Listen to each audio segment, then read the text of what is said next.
Jesús le dijo, yo soy el camino y la verdad y la vida. Nadie viene al Padre sino por mí.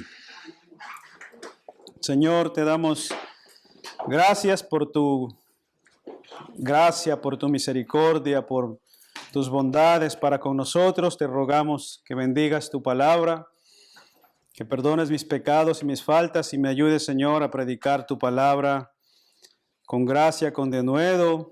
Y que tú, Señor, obres en la vida nuestra, en nuestros corazones, y que en tu gracia y en tu misericordia quieras tú salvar en medio nuestro aquel que no te conoce o aquellos que no te conocen.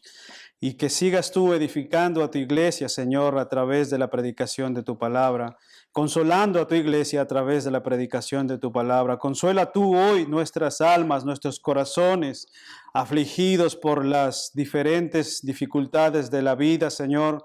Quieras tú consolarnos hoy, animarnos y darnos fuerza para seguir adelante un día más confiando en ti, Cristo Jesús. Te lo pedimos, ayúdanos a ver a Cristo a través de este pasaje, ayúdanos a ver tus promesas y escuchar lo que tú tienes para nosotros en Cristo Jesús. Amén. Hermanos, ¿alguna vez te han hecho una promesa que nunca se llegó a cumplir? ¿Alguna vez les han hecho una promesa que nunca se llegó a cumplir? Esto es muy común, tal vez, en las parejas jóvenes que se están conociendo y que tal vez nosotros de una u otra manera atravesamos por ello. Muchos de nosotros en la etapa de conquista nos dedicamos a hacer promesas que tal vez nunca se cumplirán. De cierto, seguramente a muchas de nuestras hermanas aquí presentes les hicieron sus esposos o sus parejas en alguna ocasión alguna promesa, ¿verdad? Que tal vez nunca llegó a cumplirse. Muchos prometemos el cielo, las estrellas, la luna y luego nos vemos estrellados con la luna. De una u otra manera, hermanos, muchos de nosotros hemos hecho y nos han hecho promesas que nunca se cumplieron.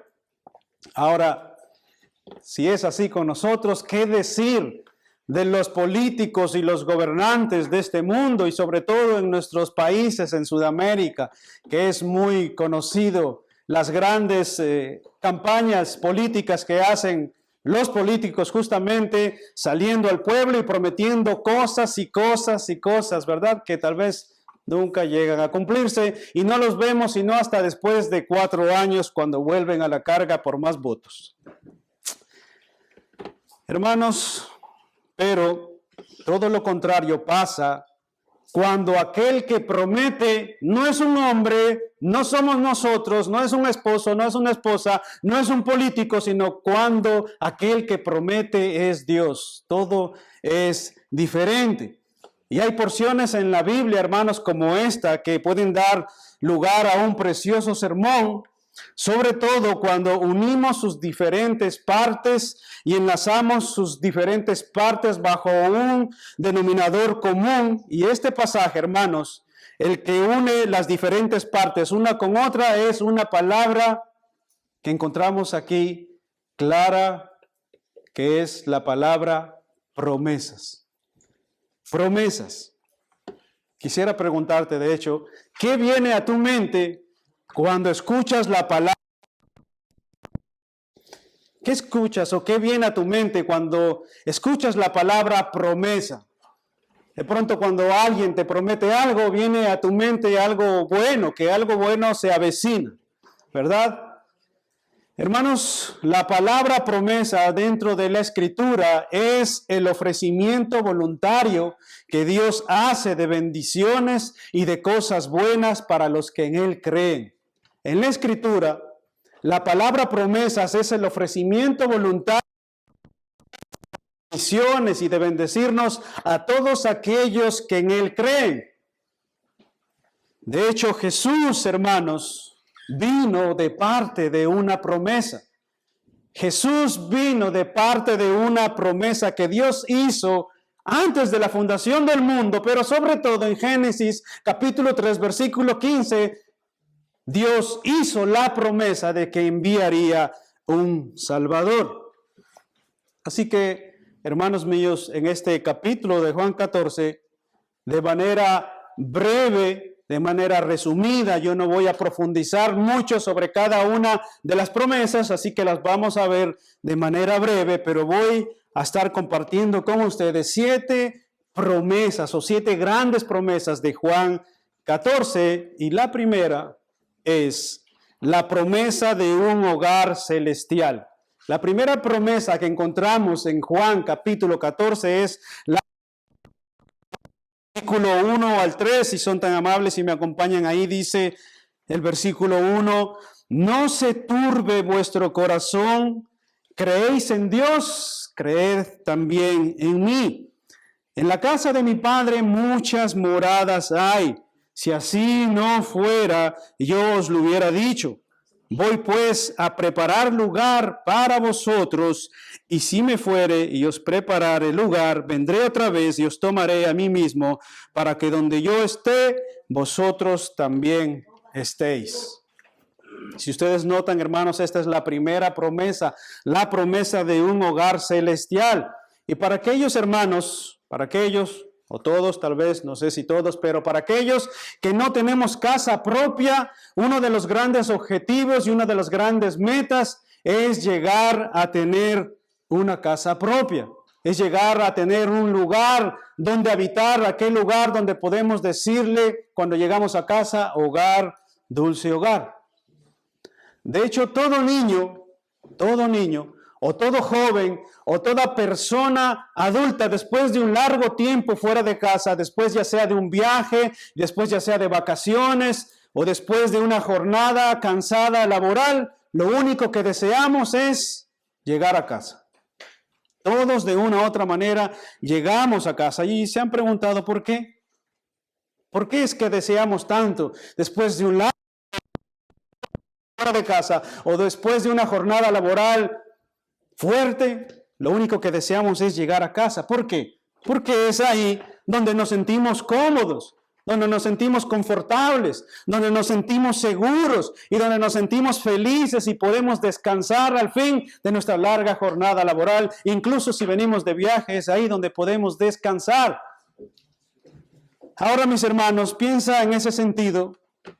Tú puedes tener la mejor casa con las mejores, aún así, la mejor comodidad de se compara mínimo con la paz y el gozo que reinará en la morada celestial que Dios promete en su palabra. La mejor casa y la mejor comodidad, la mejor felicidad terrenal que tú puedes tener aquí no se compara en lo más mínimo con el gozo y la felicidad eterna que tendremos en la morada celestial junto a nuestro Padre. De hecho, 2 Corintios capítulo 5, versículo 1 dice, porque sabemos que si la tienda terrenal que es nuestra morada es destruida, tenemos de Dios un edificio y una casa. Si esta morada terrenal es destruida, no pasa nada. En un edificio y una casa eterna en los cielos. Esta morada celestial, hermanos, no es cualquier lugar, sino que es un lugar donde ya no habrá más llanto, más dolor, más sufrimiento, más angustia, y donde todas las aflicciones de esta vida terrenal se habrán acabado cuando lleguemos a la patria celestial. Se terminó, se acabó. No más dolor, no más sufrimiento, no más angustia, ya no más, se acabó. Vamos a nuestra patria celestial, podemos descansar porque ahí nos encontraremos con nuestro Dios y Padre eterno. Es un lugar que está preparando, dice el versículo 2 de Juan 14, en la casa moradas hay? Si así no fuera, voy a preparar para que donde yo esté, vosotros. Esa es la promesa de Dios para nosotros. Bueno, hermanos, y si tenemos un hogar, una morada celestial, ¿cuál es el camino hacia esa morada celestial? ¿Cuál es el camino hacia esa morada celestial? Bien, la segunda promesa es la promesa de un camino al hogar, versículos 5 y 6. La promesa de un camino al hogar, versículos 5 y 6 dice: le dijo Tomás, Señor, no sabemos a dónde vas, ¿cómo pues podemos saber el camino? Jesús le dijo, yo soy el camino y la verdad y la vida. Nadie viene al Padre si no es por mí. Hermanos míos, ¿has escuchado alguna vez la famosa frase, todos los caminos conducen a Roma? Todos escuchamos en alguna vez, en algún momento, todos los caminos conducen a Roma. Bien, la gente piensa que de la misma manera ocurre con el cielo, que todos los caminos nos conducen al cielo. Buda conduce al cielo, las obras nos conducen al cielo, pero Cristo deja categórica y rotundamente todo el camino que Él ofrece. Dice el Señor en el versículo 5, cuando Tomás le preguntó, Señor, ¿no llegaremos a aquella morada celestial? Yo soy el camino. Él no le dijo, un camino, Él le dijo, yo. Porque yo soy el camino y la verdad y la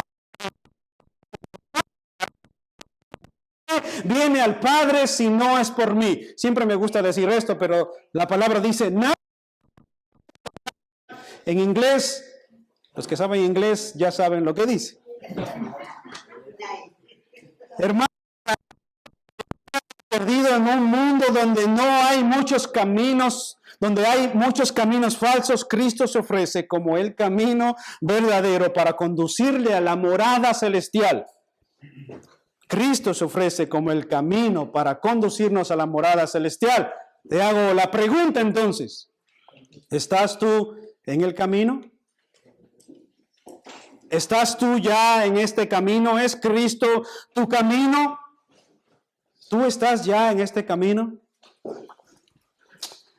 Porque déjame decirte algo, sinceramente, hermano, déjame decirte algo que es una gran verdad. Oye esto, y es verdad que todos los caminos pueden conducirte a Roma, y eso es verdad, pero no todos los caminos te conducen al cielo.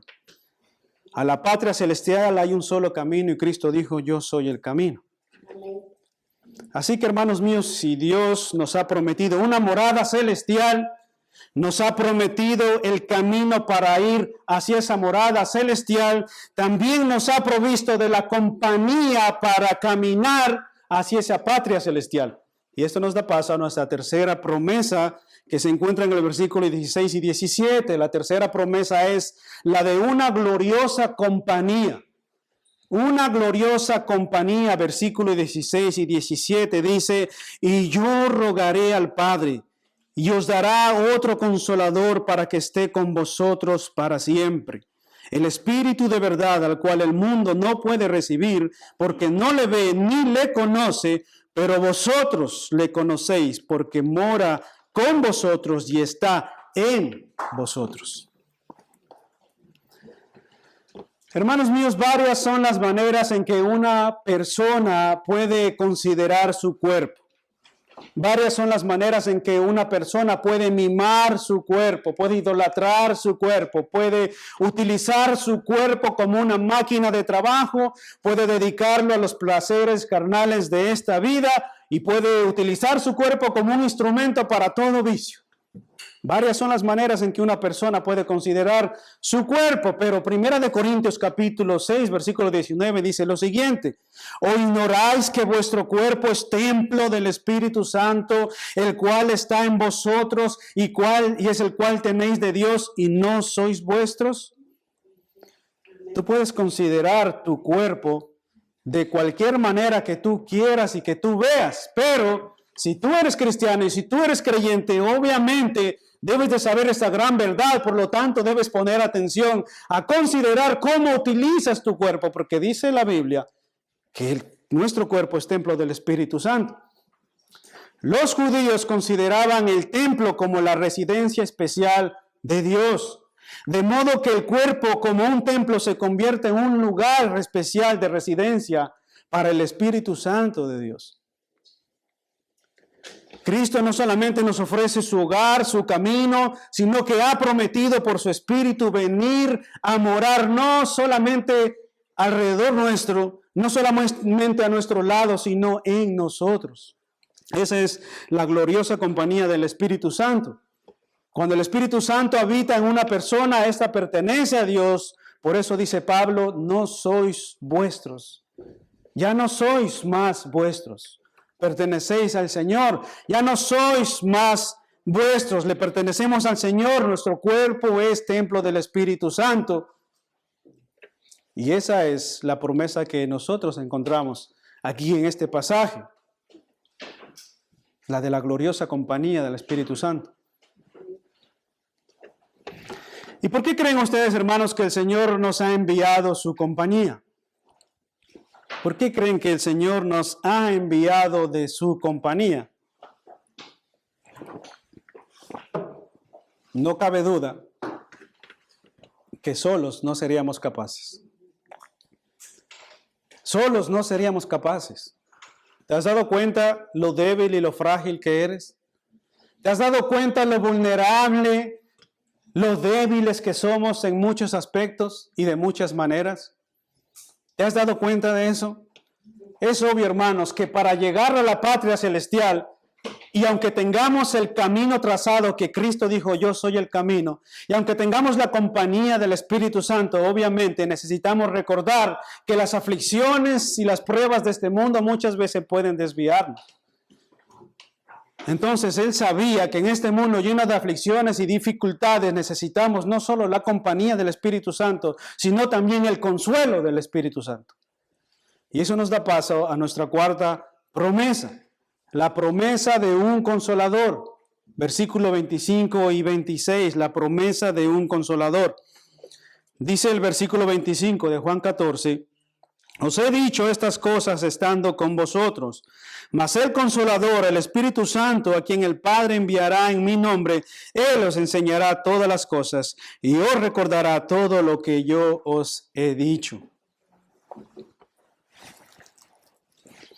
Hermanos míos, sin duda, poco se habla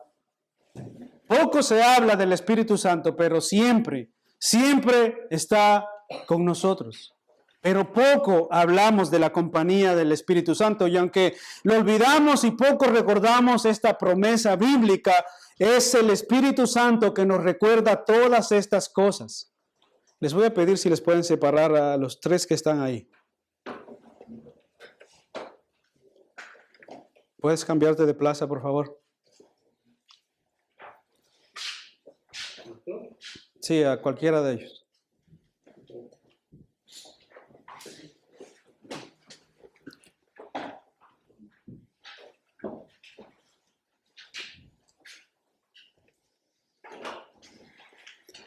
Hermanos míos, y aunque poco lo recordamos, la promesa bíblica del Espíritu Santo como una compañía, muchas veces olvidamos que aquel que nos acompaña, que aquel que nos consuela y aquel que nos recuerda todas las cosas justamente es el Espíritu Santo.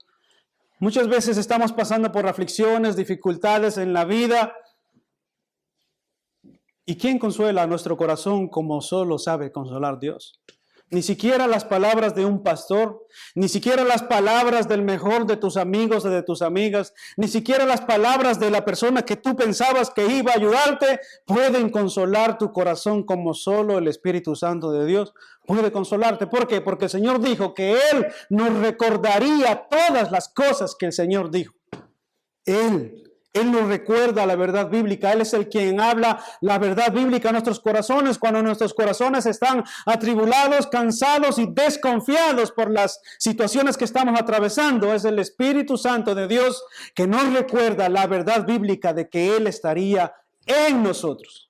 No solo con nosotros, sino que estaría en nosotros. Él anima el corazón del creyente. De hecho, hermanos, la palabra que se usa para describir al Espíritu Santo tiene varias connotaciones de su función. Escucha esto, dice que el Espíritu Santo es abogado, es intercesor, es defensor y es mediador y ayudador. El Espíritu Santo es abogado, es intercesor, es defensor, es mediador y es ayudador. Esas son las funciones del Espíritu Santo a favor nuestro. Y saben algo, hermanos, pocas veces recordamos las promesas de su ayuda y de su consuelo a favor nuestro.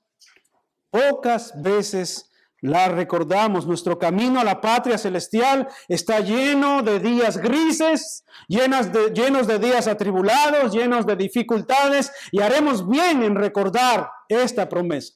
Que el Espíritu Santo de Dios estaría con nosotros, aún en los días más grises, aún en los momentos más gélidos, aún cuando estés atravesando por una dificultad personal, aún cuando estés frío, espiritualmente helado, recuerda que el Espíritu Santo de Dios está ahí para volver a calentar tu corazón y recordarte lo que Dios ha dicho. Amén. Esa es su función. Mas el Consolador, el Espíritu Santo, a quien el Padre enviará en mi nombre, Él os enseñará todas las cosas y os recordará todo lo que yo he dicho. No solo algunas cosas, sino todo lo que el Padre ha dicho. Nosotros necesitamos saber esto. ¿Y sabes algo, hermano?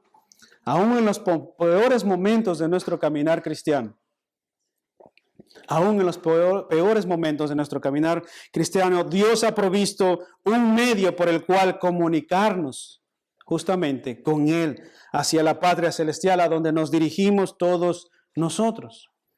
Entonces Dios no solo nos ha dado la promesa de un hogar celestial, no solo nos ha dado la promesa de que Él es el camino, no solo nos ha dado la promesa de que Él es nuestra compañía, no solamente nos ha dado la promesa de que Él es nuestro consolador, sino que nos ha dado una promesa de una respuesta segura. Y esta es la quinta promesa. La promesa de una respuesta segura, versículo 13 y 14. Versículo 13 y 14 dice, y todo lo que pidiereis al Padre en mi nombre, lo haré para que el Padre sea glorificado en el Hijo. Si algo pidiereis en mi nombre, yo lo haré. Hermanos, sin duda alguna, el mundo actual en el que nosotros vivimos es un mundo muy inseguro. ¿Qué decir, hermanos, de muchos de nuestros países donde la violencia, donde la corrupción, donde la inseguridad es altamente grave? Yo no les voy a contar de mi país porque seguramente ustedes ya lo saben. La violencia y las dificultades en nuestros países en Latinoamérica son verdaderamente altas, hermanos, y cuando las dificultades y las pruebas de la vida nos afligen durante nuestro peregrinaje al hogar celestial, lo primero que hacemos es tambalearnos en nuestra fe. No sé si a ustedes les ha pasado, pero lo primero que hacemos cuando tenemos una aflicción, una tribulación en nuestra vida, lo primero que hace esa tribulación, esa situación es tambalearnos en nuestra fe, nublarnos nuestra fe. Dudar incluso de lo que Dios puede hacer. Nos sentimos completamente vulnerables y completamente inseguros de lo que Dios puede hacer. Pero Dios, hermanos, ha provisto no un lugar, sino un momento donde el creyente puede refugiarse en la más piadosa práctica, que no es otra que la oración. Dios nos ha provisto no un lugar, no una persona, no un sermón, no un predicador. Dios nos ha provisto de la más piadosa práctica, que no es otra que la oración. Cuando estamos en oración, hermanos, y buscamos el rostro de Dios, el mundo puede temblar, las tribulaciones pueden venir, nos pueden amedrentar, pero al entrar en la presencia de Dios, a través de la oración podemos llegar a experimentar la seguridad y la confianza más plena como en ningún otro lugar. Tú puedes estar atravesando la más dura situación, pero cuando tú entras a buscar el rostro de Dios, y si tú has experimentado eso, sabes de lo que te estoy hablando, aún en la más absoluta tribulación, cuando tú buscas el rostro de Dios, cuando tú buscas su presencia a solas en la intimidad de su presencia, entonces tú puedes ser verdaderamente respondido. Tú vas a encontrar consuelo, tú vas a encontrar respuesta. Para ilustrar esto de alguna manera, hermanos, imagínate por un momento que estás en la guerra. Hay un cruce de fuego en medio de la guerra donde tú estás ahí presente. Fusiles AK-47 sonando a tu alrededor. Fuego cruzado y las metralletas sonando. Pum, pum, pum, pum, pum. No sé cómo suenan, pero algo así sé que suena. Pero imagínate, hermano, en medio de la guerra, tú en medio del fuego cruzado, lo primero que harías es buscar seguramente un refugio, buscar una trinchera, buscar un lugar seguro donde refugiarte y donde ocultar y salvar tu vida. Pues para el soldado lo más normal en un fuego cruzado, para guardar su vida, lo más seguro es una trinchera o es una base, y su arma más segura es su fusil. Así es para el soldado, de la misma manera, hermanos. Para el cristiano no hay trinchera más segura, ni búnker más seguro en esta guerra espiritual que la maravillosa y hermosa presencia de Dios, que es el refugio de la oración. Y esa, junto con la escritura, es la mejor arma que tú puedes tener. No es un fusil, no es un búnker, no es una trinchera. En esta guerra espiritual, si tú no te refugias en la oración, caerás abatido como cualquier soldado en medio de un fuego cruzado. Créeme que así será.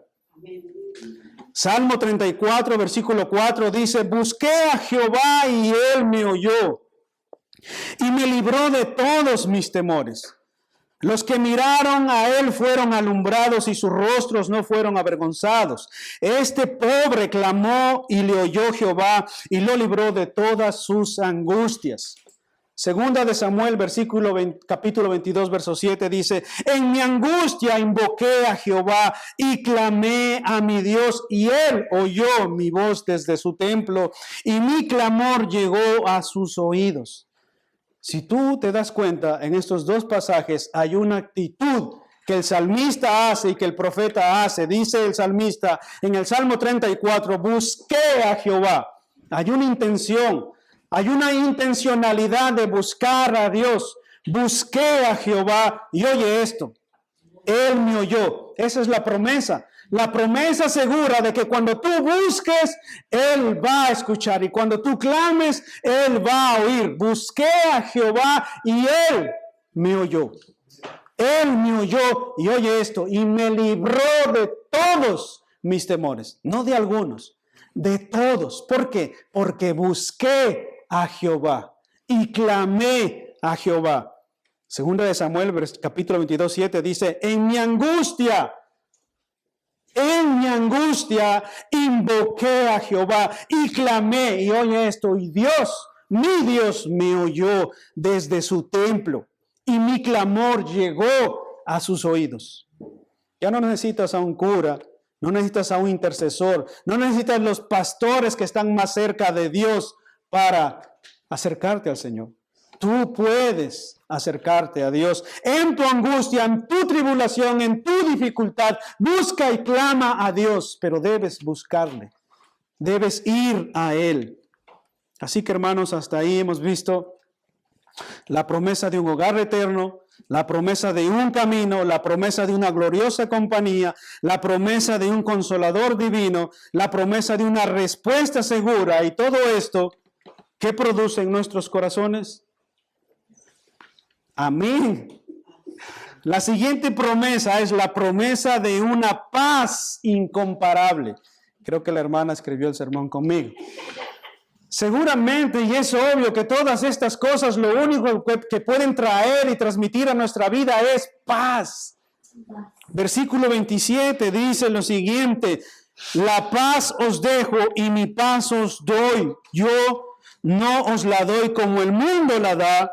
Oigan esto: no se turbe vuestro corazón ni tenga miedo. No se turbe vuestro corazón, ni tenga miedo, aún por la situación en la que estés atravesando. No cabe duda que la paz que el mundo ofrece es ficticia y es efímera.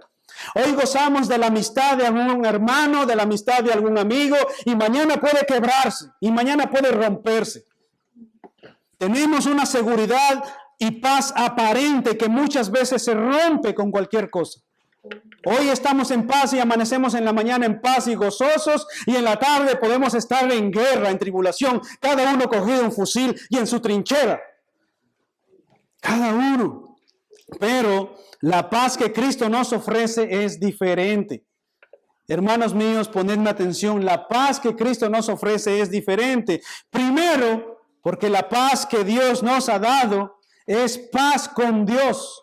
Cristo, por medio de su muerte, nos ha dado paz con Dios. Romanos capítulo 5, versículo 1 dice: justificados pues por la fe, tenemos paz con Dios por medio de nuestro Señor Jesucristo. ¿Oyeron eso? Lo primero que Dios hace para darnos paz es esto. Su sacrificio nos ha traído paz con Dios. Romanos 5:1.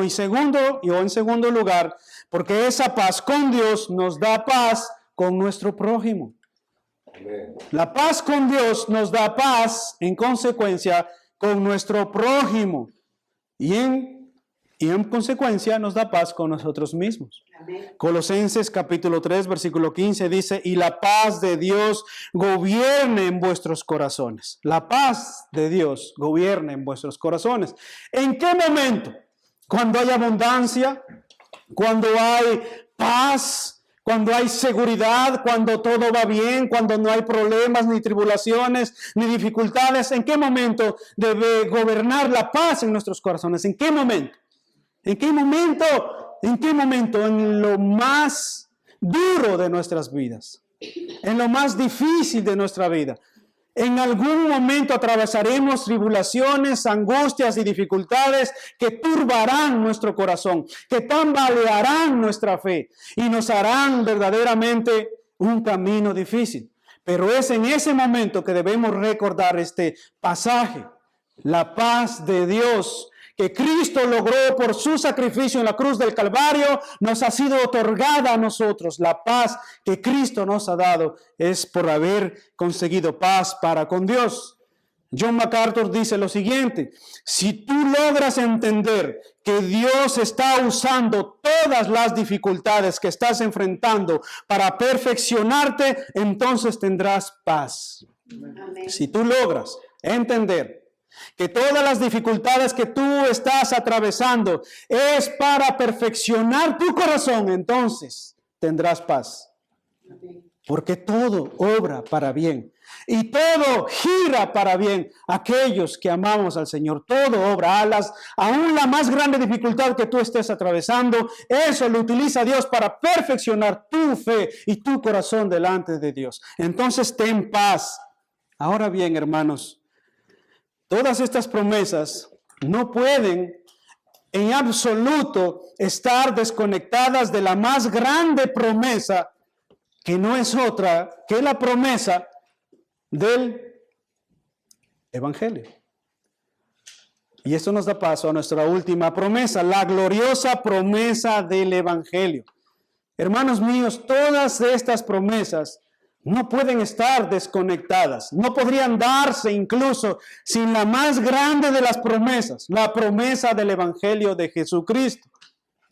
Y es sumamente interesante e importante recordar en qué contexto es que el Señor Jesucristo ha hablado todas estas palabras.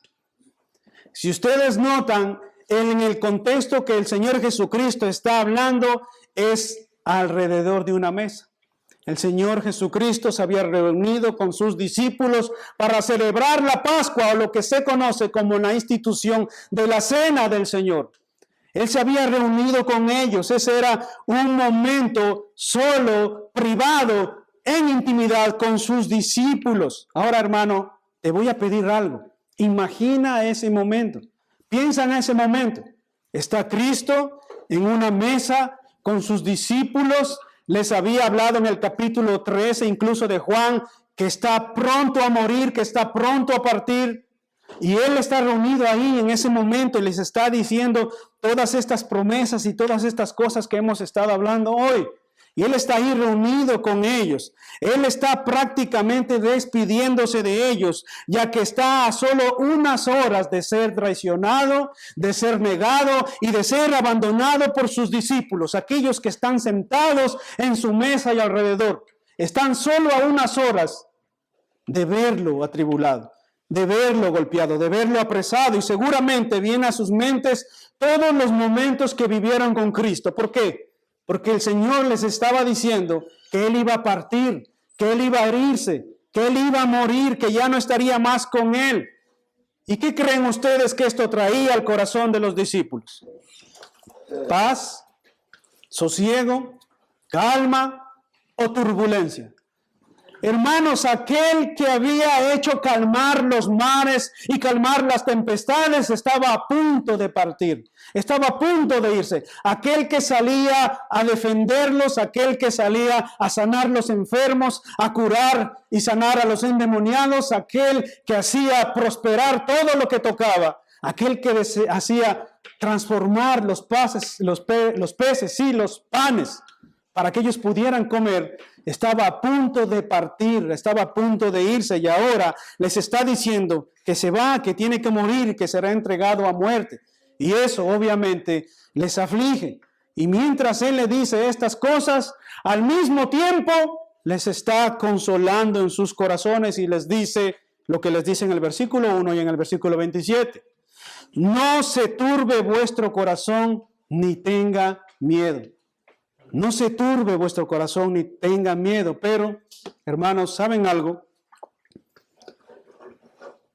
¿Saben algo, hermanos? Nada de esas promesas podrían haber sido posibles si la gloriosa promesa prometida desde antes de la fundación del mundo y en Génesis 3:15 no llegara a cumplirse. Ninguna de estas palabras, ninguno de estos momentos, ni siquiera la cena del Señor que come con sus discípulos, ni las palabras ni las promesas que Él menciona en este pasaje hubieran podido llevarse a cabo si el Evangelio de Jesucristo no llega a cumplirse. Si la promesa que Dios hizo en Génesis 3:15 no llega a cumplirse. Todas estas promesas están conectadas con la promesa grande del Evangelio. Sin el Evangelio de Cristo no habría salvación. Sin el Evangelio de Cristo no habría redención, no habría perdón de nuestros pecados, no habría vida eterna tampoco. Sin la promesa del Evangelio no habría una morada celestial, ni un camino al Padre, ni un consolador que nos acompañe.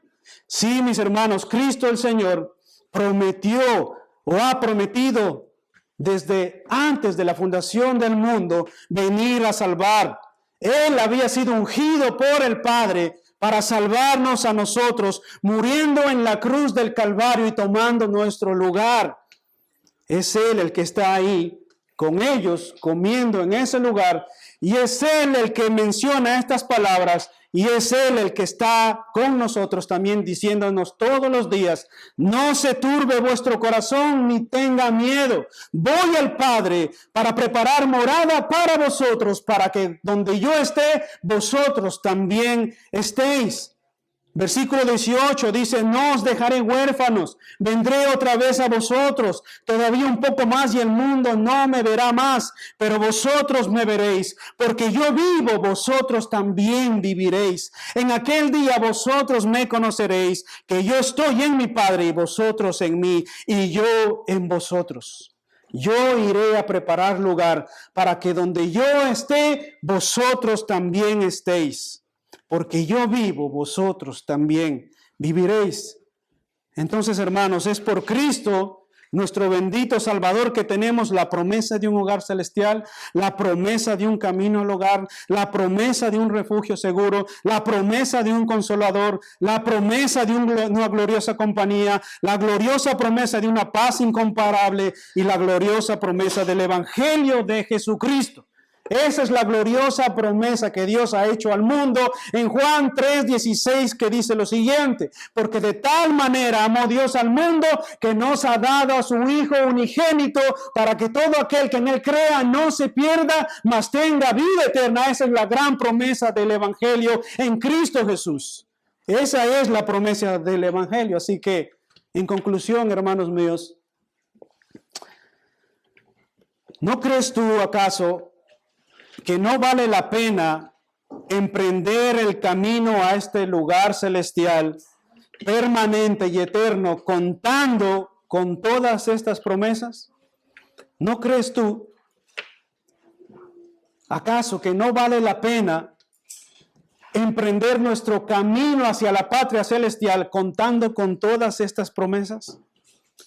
Ciertamente, hermano mío, no ha habido mensaje, no ha habido lugar, no ha habido momento, pero no habrán palabras más de seguridad, de confianza, de paz que las palabras que Cristo les dijo a sus discípulos antes de su partida. Esto consuela el corazón y el alma de cualquier creyente. Esto consuela la vida de cualquier persona. Aun si has caído, aun si estás frío, aun si estás en un desierto espiritual, esto consuela nuestro corazón y nuestra vida, porque el Padre ha ido a preparar moradas para que nosotros estemos con Él. No os dejaré huérfanos, os enviaré a mi Espíritu Santo, para que donde yo esté, vosotros también estéis conmigo.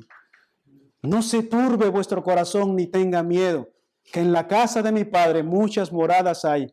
Y cuando yo me manifieste a este mundo, vosotros veréis que yo estoy con el Padre y en el Padre y vosotros en mí. Eso ha dicho el Señor. ¿Acaso no son promesas maravillosas que el Señor nos ofrece en el Evangelio glorioso de Cristo? Esto se hizo posible y se llevó a cabo cuando Cristo tomó nuestro lugar en la cruz del Calvario, hermanos míos. Prometido antes de la fundación del mundo, que este bendito Salvador, ungido por el Padre antes de la eternidad, vendría a salvar a su pueblo, vendría a salvar a sus hijos. Así que si tú estás en Cristo, qué bueno, gózate y alégrate y confía en las promesas del Señor. Pero si tú no estás en Cristo, ven a Cristo, toma estas promesas y haz que sean tuyas. ¿Para qué? Para que el día de mañana, cuando partas de esta tierra, puedas llegar a la morada celestial por el camino de Cristo, en la compañía del Espíritu Santo y rodeado de todos sus santos, comiendo con Él en las bodas del Cordero. ¿Qué les parece si oramos, hermanos? Oh Señor, te damos gracias por este momento que tú nos has recordado todas estas promesas gloriosas en tu Hijo Jesucristo, Señor. Sin duda alguna, ninguna de estas promesas podrían llevarse a cabo, Señor, sin la persona de tu Hijo Jesucristo, Señor. Sin la persona de Cristo, nada de esto sería posible. Ni esta reunión, Señor, nada sería posible sin la persona de Cristo en nuestras vidas. Gracias, Señor, por enviarlo, Señor, para tomar nuestro lugar en la cruz del Calvario, para pagar nuestras deudas, Señor, para recordarnos, Señor, lo que Él dijo, Señor, que aún en los días más grises, en los días de dificultad, de caída, de debilidad, Señor, Él estaría con nosotros, extendiéndonos su mano para no dejarnos caer, para no dejarnos apartarnos de Él. Oh, Señor, gracias porque has enviado un consuelo grande a nuestras vidas y a nuestras almas en Cristo Jesús, por quien te damos gracias. Y ayúdanos ahora, Señor, en el transcurso de esta semana a recordar estas gloriosas promesas que tenemos en Cristo, Señor. Y cuando la tribulación, la angustia, las caídas, las tentaciones vengan, ayúdanos a recordar, Señor, que tú estás en nosotros y con nosotros, camino a la patria celestial. Te damos gracias en Cristo Jesús. Amén. Que Dios les bendiga, mis hermanos.